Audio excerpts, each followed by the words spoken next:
Bonjour à tous, c'est Isabelle, bienvenue sur ma chaîne. Je vous retrouve après une longue absence. On est le 10 octobre et je vous retrouve pour parler de mon point livresque de septembre.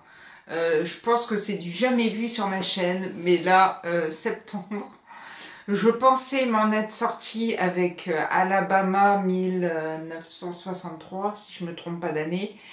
Je pensais m'être sortie de ma panne de lecture et au final, ce sublime bouquin qui a été un de mes coups de cœur de cette année, j'ai replongé parce que le livre était tellement bien que j'ai eu beaucoup de mal à retrouver un livre qui me plaisait autant que celui-là après. Et je dois dire que le mois de septembre, j'ai ramé à mort. Pas forcément que parce que j'avais adoré Alabama 1963, mais aussi parce que les lectures que j'ai eues après ont été un petit peu laborieuses. Après donc ce livre que j'avais adoré, j'ai décidé d'aller vers un livre qui était plutôt bien noté sur Livre Addict. Je me suis dit valeur sûre, je vais continuer sur ma lancée. Et j'ai lu Le Mangeur d'âme d'Alexis Lepsker. C'est paru chez Michel Lafon dans leur collection Polar. On est sur des disparitions d'enfants, sur des personnes qui sont retrouvées mortes. On ne sait pas vraiment ce qui s'est passé. Bref, un polar basique.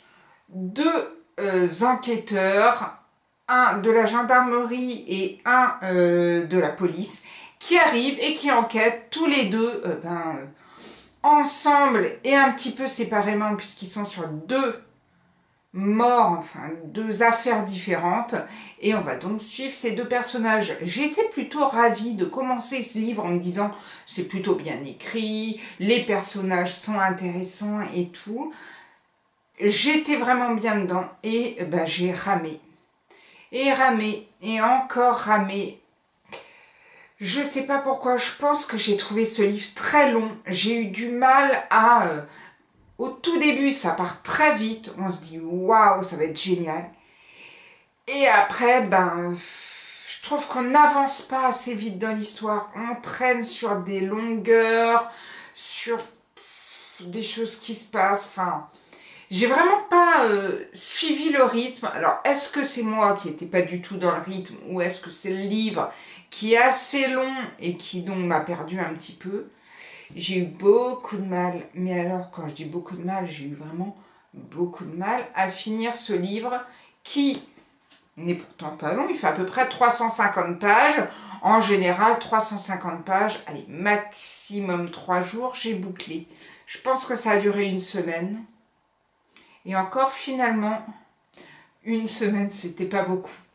Dans ma quête des livres lus au mois de septembre, puisque donc après avoir lu celui-ci, j'ai voulu changer. Je me suis dit, allez, je vais lire autre chose. Et on a le Salon du Livre de Toulon au mois de novembre, et dans la liste des livres qui étaient en lice pour le prix des lecteurs du Var, il y avait un livre qui m'intéressait, et je me suis dit, je vais le lire, je suis sûre qu'il va me plaire et tout.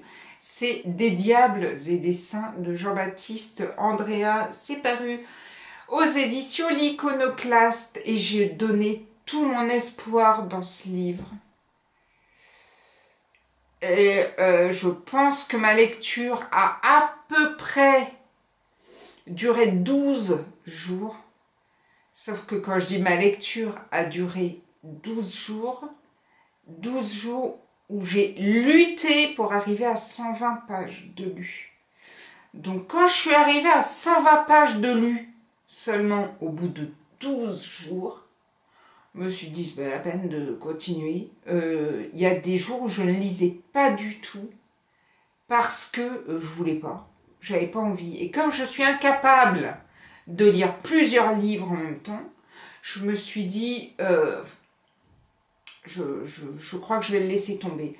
Alors, incapable de lire plusieurs livres en même temps, oui et non. Parce que du coup, comme je n'arrivais pas à lire celui-là, je me suis dit, je vais essayer de lire autre chose. Et pour ne pas continuer à lire des romans où je vois que je rame, j'ai décidé de me lancer dans une BD. Et je me suis dit, je vais lire la BD et après je vois ce que je fais de celui-ci. La BD que j'ai lue, c'est l'Odyssée d'Hakim, le tome 2 de Fabien Toulmé. J'avais lu le tome 1 il y a très longtemps. Si vous avez suivi ma vidéo avec ma palle d'automne, ben, je vous parlais de celui-ci qui était sur ma palle d'été que je n'avais pas lu. Finalement, je l'ai lu. Je l'ai lu en une journée. J'ai adoré cette BD. Mais alors en plus, si vous connaissez un petit peu ma chaîne, vous savez que non, la BD, pour moi, je ne suis pas maxi fan. Des fois, j'aime bien en lire un petit peu, mais c'est vraiment très rare. Et là, vraiment, celui-ci, je ne peux qu'encourager tout le monde, petits et grands, à lire cette BD. C'est juste hyper émouvant, c'est touchant, c'est dessiné très simplement. Voilà, vous voyez, c'est vraiment dessiné tout simplement. Il n'y a pas de chichi, mais c'est sublime de suivre l'histoire d'Hakim. C'est tellement sublime que, au lieu de continuer celui-ci, que j'ai lâchement abandonné parce que je ne me sentais pas de continuer, je me suis dit, bon, celui-ci m'a plu, je vais lire la suite. Donc je commence à lire la suite, j'étais super contente, je pensais déjà à encore la suite après, sauf que je me suis rendu compte que c'était la fin. Et vraiment, autant que celui-ci, je dirais que celui-ci m'a peut-être encore plus plu, peut-être parce qu'on arrive à la fin de l'histoire d'Hakim, mais j'étais en pleurs. Vraiment, j'ai vécu cette BD et je ne peux, comme je vous le disais tout à l'heure, que vous encourager à le lire, à le faire lire à vos enfants, parce que c'est vraiment une BD où on en apprend plus sur les migrants et on en apprend plus sur le trajet qu'a pu vivre Hakim, puisqu'il existe vraiment, cet homme, et ce qu'il a pu vivre, et on se rend compte de la dureté de la vie des Syriens qui décident de quitter la Syrie parce qu'ils ne supportent plus la violence qui règne, Bachar el-Assad, le régime syrien, tout ça, et donc pour vivre ou survivre, ils sont obligés de fuir leur pays. C'est superbement bien fait, c'est génial. Donc ça m'a fait un bien fou. Et après, on arrive déjà à la dernière lecture du mois de septembre, hein, parce que le mois de septembre, ça a été un peu, comme je vous le disais, un mois pourri. Il me restait quelques jours avant d'arriver sur octobre, et j'ai décidé de ressortir un roman. Et j'ai décidé de ressortir un thriller. Et j'ai sorti La chair de sa chair de Claire Favant. Et là, ça m'a quand même fait plaisir de retomber dans un roman. Ça m'a fait plaisir de retomber dans un thriller. Et j'ai vraiment beaucoup aimé cette histoire. On est avec Moira O'Donnell. J'ai eu un petit peur parce que ça ne se passe pas en France. Ça se passe aux États-Unis. Moi, c'est vrai que je suis habituée à Claire Favant. C'est le thriller français. Souvent, ça se passe en France et on est pris dans l'histoire. Là, le fait que ce soit aux États-Unis, je me suis dit, aïe, est-ce que ça va me plaire? Et justement, ça m'a un peu freiné au début. On est ici avec Moira. Moira a 3 enfants. Elle vit seule avec. Elle s'est séparée du père du plus grand qui était violent et qui est parti en prison. Et le père des 2 autres enfants s'est suicidé. Un de ces 2 enfants a la mucoviscidose. C'est la petite fille la plus jeune. Et il y a donc un garçon au milieu. On va donc suivre l'histoire de cette famille qui essaye de survivre, qui essaye de pouvoir vivre leur vie au mieux malgré toutes les merdes qui leur tombent dessus, les problèmes d'argent, tout ça. Moira, elle est obligée de travailler. Du coup, c'est le grand garçon qui s'occupe de son petit frère et de sa petite sœur.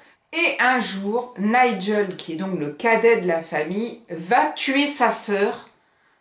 Selon lui, il le fait pour la délivrer de la maladie, pour aider sa mère qui est en souffrance, qui a du mal à joindre les 2 bouts. Et lui se dit, ma sœur, elle est malade, elle fait dépenser beaucoup d'argent à ma mère. Et donc, il décide de la tuer. Là, Moira, elle est désespérée. Elle rejette totalement son fils Nigel, qui part donc en hôpital psychiatrique. Et elle vit seule avec le plus grand, Peter. Il reste très longtemps seul et après, il va se passer des petites choses. J'ai adoré ce bouquin. J'ai vraiment trouvé ça intéressant. Alors, certes, il n'y a pas un suspense de ouf. On se doute un petit peu de ce qui va se passer. Mais moi, j'ai beaucoup aimé cette histoire de famille. Alors aussi, peut-être parce que je suis maman. Bon, j'ai qu'un enfant, moi, qui tue le chien. Je vois pas ce qu'il peut se passer autre chose. Je pouvais pas trop me comparer à Moira. Mais j'ai vraiment beaucoup aimé cette histoire. J'adore Claire Favant. J'aime bien. Elle surenchérit toujours. J'aime bien, moi, ce genre de thriller où on est pris dedans. Il y a des choses qui se passent. Et même s'il y a des choses qu'on voit venir comme pas possible, et on est pris dedans. Et ça m'a fait du bien de lire ce livre-là. On est là, actuellement le 10 octobre. Et j'ai lu un livre. En fait, j'ai abandonné un livre et j'en ai lu un. Donc, je me dis que si au 10 octobre, je n'ai encore lu qu'un livre, je pense que le mois d'octobre va pas être très glorieux non plus. J'ai vu qu'on avait aussi eu les consignes pour le Black November. J'ai regardé un petit peu. Je pense que ce sera l'objet de ma prochaine vidéo. Je vous ferai une petite palle des livres que j'ai prévu de mettre dedans. Pour l'instant, j'ai regardé un petit peu... Là, à brûle-pourpoint, je me pose des questions sur certaines des consignes qui me semblent assez compliquées. Tout du moins dans les livres que j'ai. Bon alors, on en parlera dans la prochaine vidéo. Et j'espère que vos lectures se passent mieux que pour moi. Décidément, cet été n'a pas été très très folichon. Je donnais un petit peu plus d'espoir après Alabama parce que ça m'avait vraiment tellement plu que j'avais vraiment envie de relire. Et je pense que c'était tellement bien que voilà, j'aurais jamais dû le lire. Surtout que dans une des consignes du Black November, il faut lire un livre où il y a une date. Et là, je me dis, punaise, mais pourquoi tu l'as lu, ce livre? T'aurais été tellement ravie au mois de novembre de lire ce genre de roman-là. Mais bon, c'est fait. On va en trouver un autre avec une date. En tout cas, dans la prochaine vidéo, ma palle du Black November. J'espère que pour vous, tout va bien. Je vous souhaite tout le meilleur pour cet automne, tout le meilleur pour ce mois d'octobre. Et je vous souhaite plein de bonnes lectures. Je vous dis à bientôt pour une prochaine vidéo. Prenez soin de vous. Ciao, ciao!